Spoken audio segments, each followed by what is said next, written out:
Recently, the topic of the South China Sea and ongoing disputes there have featured heavily in Western media reports, where drama and conflict are considered key ingredients in the production of mainstream news media. As the saying goes, if it bleeds, it leads. But for the hundreds of millions of ordinary people who call that region home, life is perhaps not quite so sensational. Life goes on. Recently, CGTN anchor Liu Xin visited 2 countries in the region to hear from those common people and find out what life is like in an area of the world that has the Western media lens fixed firmly upon it. Today, she's on the show to talk about her documentary, The South China Sea, The Other Side. This is Reports on China. I'm Andy Boreham here in Shanghai. Let's get reporting.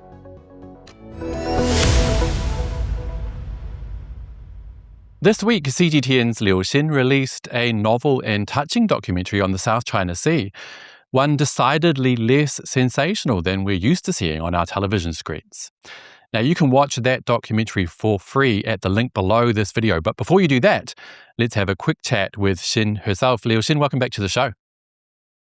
Thank you, Andy. It's good to be back, and thank you for the introduction to me and to the film. I really appreciate it, and this is a great opportunity for me to talk about it. It means a lot, actually. I would love to share with you some of the feelings because I don't have another opportunity to do so, so it's great to be here.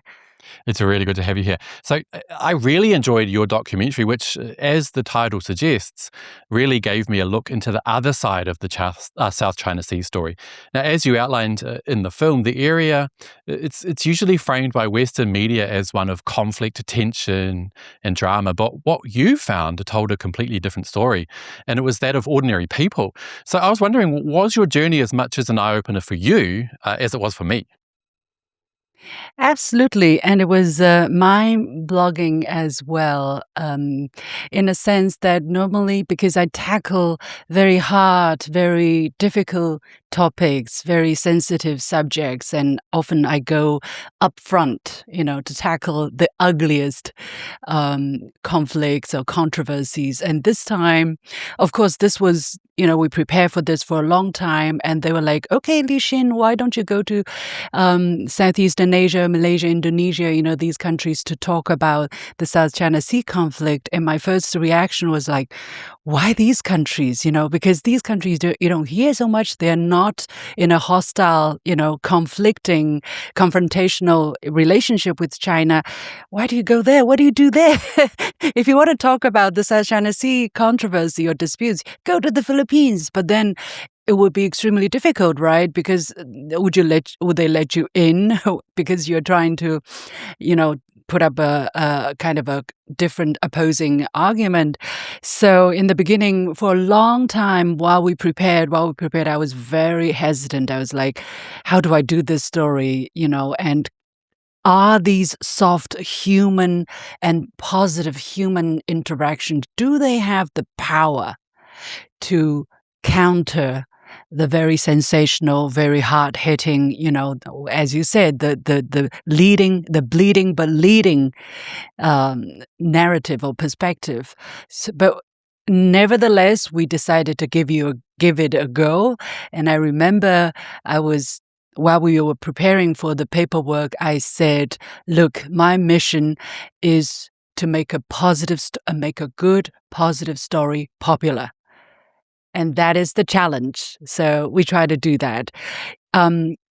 Looking back, I dare not say we have done a fantastically successful job, but looking back, this experience was very special. It's actually the very first time that I go and produce a documentary on foreign soil.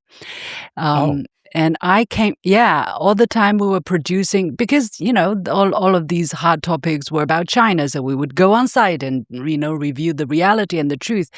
So it was the very first time that we produced it in 2 foreign countries. And now that I think of it, I really miss the time that I spent there. So that should tell you enough about how I feel about this film. That's definitely a good sign, and you made me want to visit as well.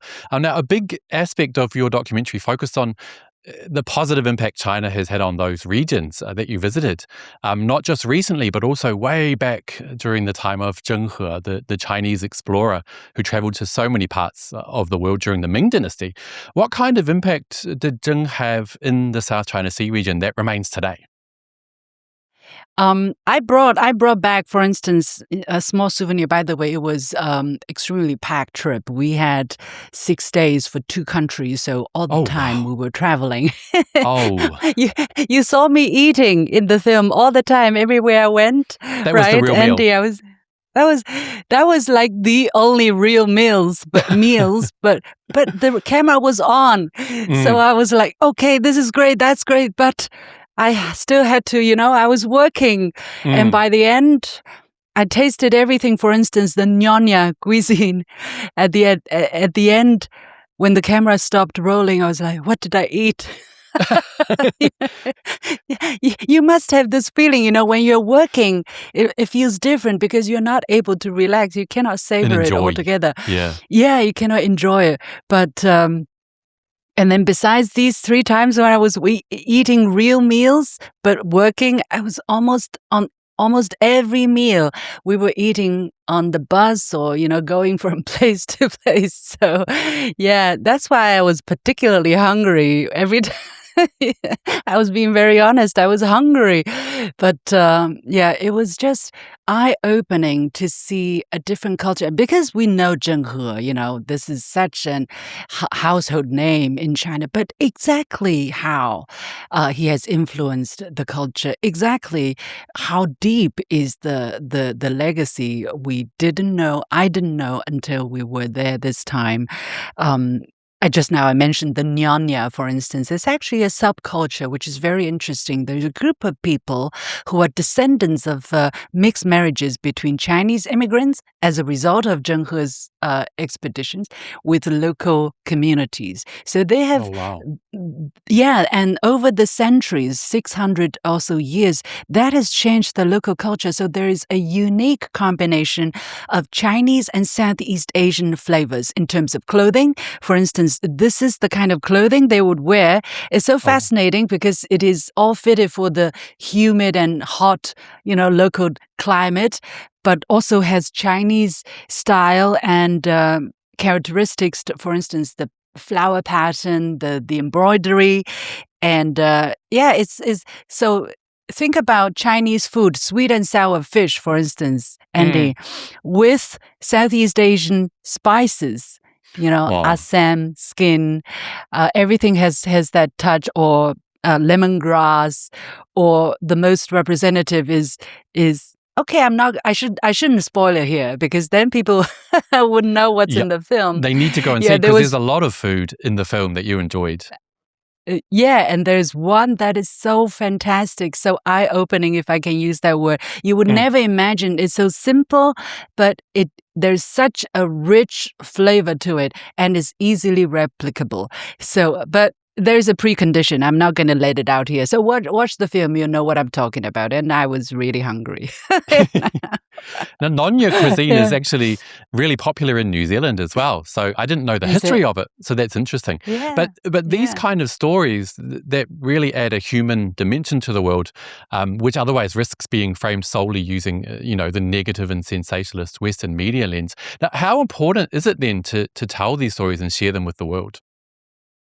I think that's why my perspective also changed, because, and it's natural because when people read about the South China Sea, it's so far away, right? And there is not much information about what happens underneath on the ground between ordinary people. So we're talking about, okay, there are disputes, there are conflicts, arguments, but there are also the other aspect of the story, which is people-to-people connection, practical cooperation. So the idea is there are disputes, for instance, even between China and Malaysia, China and Indonesia, they have issues of disagreement concerning the South China Sea. But that has not prevented these countries to carry out practical cooperation with China. And what we mean, it's also taking place between China and the Philippines, but because the political atmosphere is so poisoned, so you don't hear about these stories at all.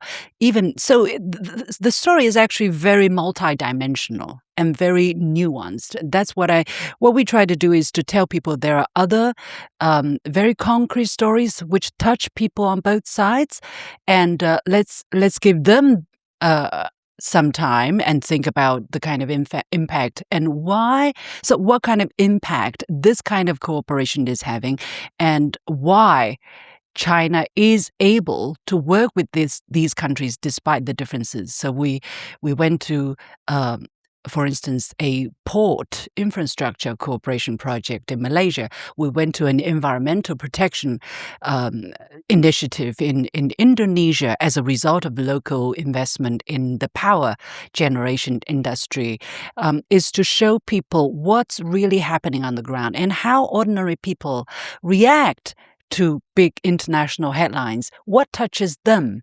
And you'll find that political topics, nation-to-nation narratives matter, but on the ground, it's so much more. And people, when they meet each other face to face, they feel whether you are genuine, whether you're sincere, whether you are there to empower them or to take things away from them.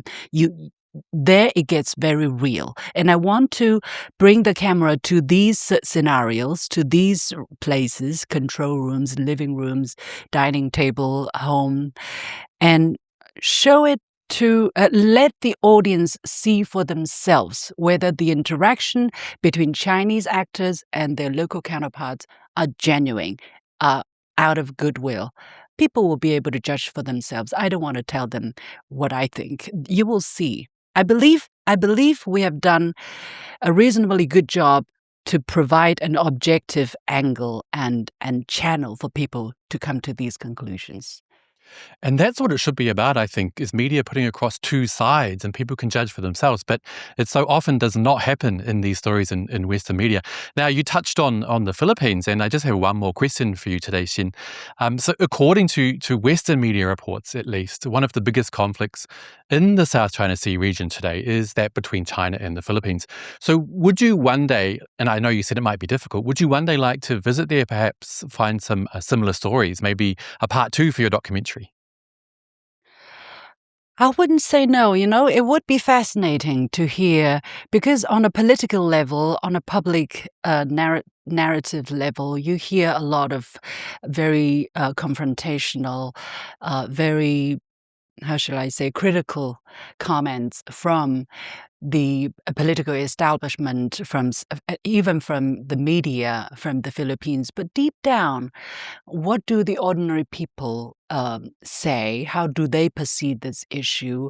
I know and I understand that there are also practical cooperation taking place between China and the Philippines, despite our publicly known disagreements. There are these projects, and these projects have not stopped because of the high-profile disagreements on a national level, even in the international level. So, if possible, I would really love to see how these projects are pushing ahead, how are local people still able to benefit from this kind of agreement?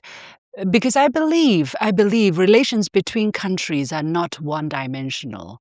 There are always different layers, right? You have the political differences, but then on the practical level, something can always be going on. There are always people who are level-headed, who are able to see the big picture and say, okay, even if there are differences, let's continue to do what we can step by step on a people-to-people level, and so that the connection is not cut, that there is always goodwill being built and there is always hope going forward. So one day, if there is an opportunity, why not? Why not? I think it would be even more fascinating. It would be even more fascinating. And I would really look forward to seeing that. If there's one person that could do it, I think it's you. LiuXin, thank you so much for coming on the show today. Thank you, Andy, and I hope people enjoy watching the film. Yeah, and on that note, don't forget, you guys, if you want to check out the documentary for free right now, click the link directly under this video. And as always, I'd love to hear your thoughts. Do we need more positive stories of the human experience from the South China Sea region? And why is Western media so hell-bent on zooming in on conflict and tension? Do let me know down below, and don't forget to hit like and subscribe if you haven't already. It really does help the channel. I'll see you all next time. Bye-bye.